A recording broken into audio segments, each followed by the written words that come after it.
آج ہم سب کو بیدار کرنے کے لیے یہ آیت کا اتنا ٹکڑا کافی ہے. میرا مولا فرماتا ہے ان اللہ لا یغیر ما بقوم حتی یغیروا ما بانفسہم، بے شک اللہ تعالیٰ اس وقت تک کسی قوم کی حالت کو نہیں بدلتا جب تک وہ قوم خود اپنی حالت نہیں بدلتی. تم یہاں بیٹھ کر کے خود سے کچھ نہ بدلو اور یہ کہو اللہ کی رحمت کب آئے گی، اللہ کی مدد کب آئے گی. قرآن پڑھو، اللہ فرما رہا ہے اللہ تمہاری حالت نہیں بدلے گا جب تمہیں خود فکر نہیں ہے اپنی حالت بدلنے کا. تم اپنے آپ کو بدلتے نہیں اور زمانہ بدلنے کا سوچتے ہو. خود کے اندر ایک چہرہ یعنی سنت کے طور پر رکھنے کی توفیق نہیں ہوتی اور پھر اللہ کی مدد کی اور شریعت کی اور پورے امت اسلامیہ کی دعاؤں کی بات کرتے ہیں. اکثر سوشل میڈیا کے بڑے بڑے مناظر جو بیٹھے ہوئے ہیں، ہاں ان کو دیکھو واٹس ایپ پر فیس بک پر جو بڑے بڑے ان کے کمنٹ ہوتے ہیں، وہ مولانا کہاں ہیں، یہ شیخ صاحب کہاں ہیں، فلاں کہاں ہیں، سب کو جھنجھوڑ رہے ہو تم. امت کے حالات خراب ہیں، دین کے حالات خراب ہیں. سارا ٹھیکہ ان علماء نے لے رکھا ہے، مشائخ نے ٹھیکہ لے رکھا ہے. قرآن تو تمہارے لیے اترا ہے، سب کے لیے اترا ہے. جب قرآن بار بار جھنجھوڑ کر کہہ رہا ہے کہ تم اپنے آپ کو بدل لو، خود کو بدلتے نہیں اور الزام اپنے بڑوں پر رکھتے ہو. یہی مکہ کے جاہل کیا کرتے تھے، یہی پہلی امتوں کے جو جاہل ہوتے تھے وہ یہی کرتے تھے. خود کو بدلنا نہیں ہوتا تو اپنے بڑوں کو کوستے رہتے تھے. ان کی وجہ سے ہم ایسے ہیں. وہ لوگ ہی نہیں کر رہے ہیں، مولانا لوگ کچھ بھی نہیں کر رہے ہیں، مشائخ کچھ بھی نہیں کر رہے ہیں. میرے عزیزو یہ بولنا اب ختم کر دیا جائے. کیا تمہارے لیے شریعت واضح موجود نہیں ہے؟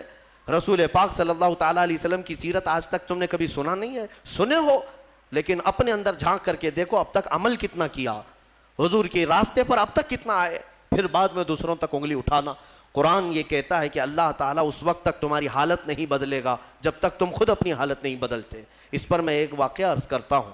بغداد مقدس میں ایک بڑے بزرگ تھے محمد جام رضی اللہ تعالیٰ عنہ، بڑے پائے کے بزرگ ہیں، صاحب کرامت بزرگ گزرے ہیں.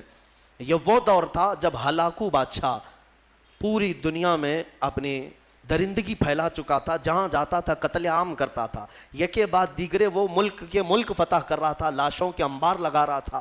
اس کی کرسی تو لوگوں کی لاشوں پر ہی لگتی تھی. ہلاکو نام سنا ہوگا آپ نے، بڑا ظالم بادشاہ. اور یہ جنگ کرتے کرتے جب اس کا ٹارگٹ بغداد ہو گیا، بغداد اس وقت مرکز اسلام کہلاتا تھا، علماء دین وہاں پر کثرت سے ہوا کرتے تھے، علم کی بڑی بڑی درسگاہیں وہاں پر موجود تھی، دانشور وہاں موجود تھے، صوفیہ موجود تھے.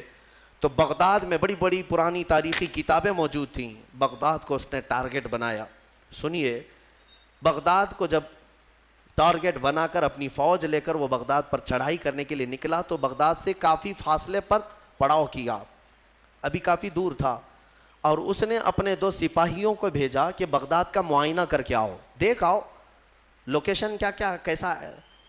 تو اس کے سپاہی جب بغداد کے لیے نکلے تو لوگوں میں ہلچل مچ گئی، بہت سنسنی پھیل گئی کہ ہلاکو قریب آ چکا ہے اور بغداد کو تباہ کرنے والا ہے.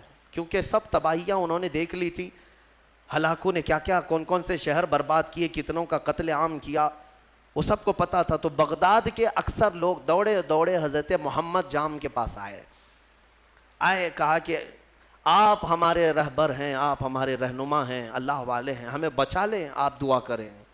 ہلاکو جیسا ظالم بغداد پر ٹوٹ پڑا ہے. وہ اس وقت بیٹھے ہوئے تھے، ان کے ہاتھ میں کھٹوری تھی. آپ نے وہ کھٹوری کو یوں پلٹ دیا اور کہا جاؤ اللہ حفاظت فرمائے، اللہ حفاظت فرمائے. لوگ چلے گئے. اللہ والوں کو اللہ تعالیٰ نے یہ اختیار دیا ہے، تصرف دیا ہے اور ان کی اداؤں کو اللہ قبول بھی کرتا ہے. ہوا یہ کہ ہلاکو کے دونوں سپاہی پورے راستے بھر چھان مارتے رہے، ان کو بغداد نظر ہی نہیں آیا. وہ ڈھونڈتے رہ گئے، ان کو صرف میدان ہی میدان دکھتا تھا، کہیں بغداد دکھتا ہی نہیں تھا. وہ واپس لوٹے اور بادشاہ سے کہا کہ بغداد تو ہے ہی نہیں قریب، کہیں پر کوئی شہر ہی نہیں ہے، صرف اور صرف چٹیل میدان ہے. تو ہلاکو کو اتنا غصہ آیا ان کی بات پر کہ یہ جھوٹ بول رہے ہیں. دونوں کو اس نے قتل کر دیا. کہا جھوٹ بول رہے ہو تم، بغداد کے بالکل ہم قریب آئے ہوئے. دوسرے دن بغداد کو اپنے خاص 2 وزیروں کو بھیجا، کہا جاؤ تم دیکھ کر کے آؤ، عام سپاہیوں پر بھروسہ نہیں ہے.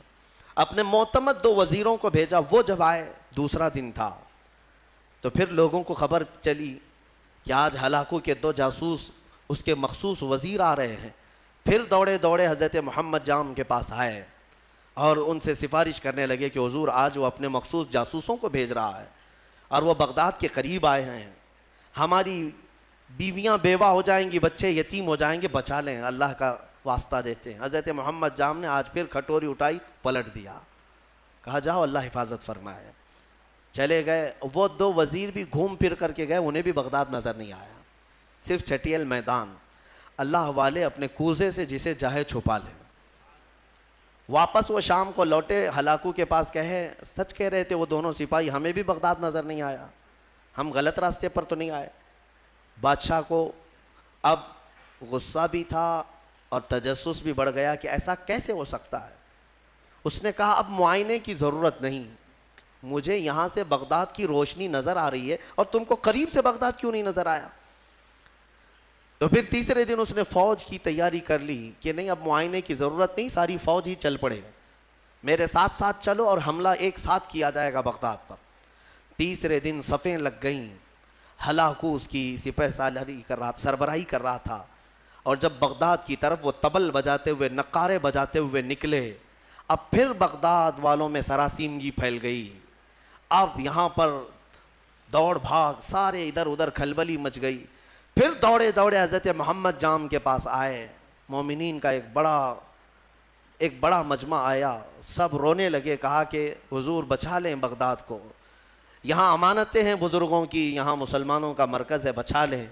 حضرت محمد جام تیسرے دن ان کے ہاتھ میں کھٹوری تھی، وہ پلٹ رہے تھے، غیب سے ندا آئی کہ اے میرے بندے اب رک جاؤ، اب رک جاؤ، کب تک تم انہیں اس طرح سے بچاتے رہو گے؟ انہوں نے اب تک اپنی حالت نہیں بدلی، ان کو اپنی حالت پر چھوڑ دو۔ حضرت محمد جام کو حکم ہوا، غیب سے ندا آئی، انہوں نے وہ کھٹوری چھوڑ دی، نہیں پلٹا۔ پھر اس کے بعد ہوا یہ کہ ہلاکو بغداد میں داخل ہو ہی گیا اپنی فوج کو لے کر، اور ایسی تباہی مچائی، ایسی تباہی، اللہ کی پناہ، 1 مہینے تک بغداد میں صرف چیخ ہی چیخ تھی، آوازیں ہی آوازیں تھیں، جس طرف سے گزرتے لاشوں کا انبار تھا، گھر بار جلائے جا چکے تھے، اسلامی ذخیرہ جو لائبریریاں تھیں وہ جلا کر راکھ کر دی گئیں، دریائے دجلہ کا پانی پورا خون سے لال ہو گیا تھا، اور گھوڑے دوڑتے تھے بغداد کی گلیوں میں تو مسلمانوں کے خون سے گھوڑوں کے ٹاپ بھیگ جاتے تھے۔ اتنا قتل عام کیا، مسجدیں تخت و طاقت و تاراج ہو گئیں، وہاں کی بلند و بالا پرشکو عمارتیں تباہ و برباد کر دی گئیں، علماء کو قیدی بنایا گیا، نہ جانے کتنی تباہی ہوئی، اس کا بیان کرنا بیان سے باہر ہے۔ میرے عزیزو، یہ تباہی تاریخ کی داستان بن گئی، آج بھی تاریخ اٹھاؤ گے تو ہلاکو کے بغداد کی تباہی کی داستانیں تمہیں بہت جلی حرفوں میں نظر آئیں گی۔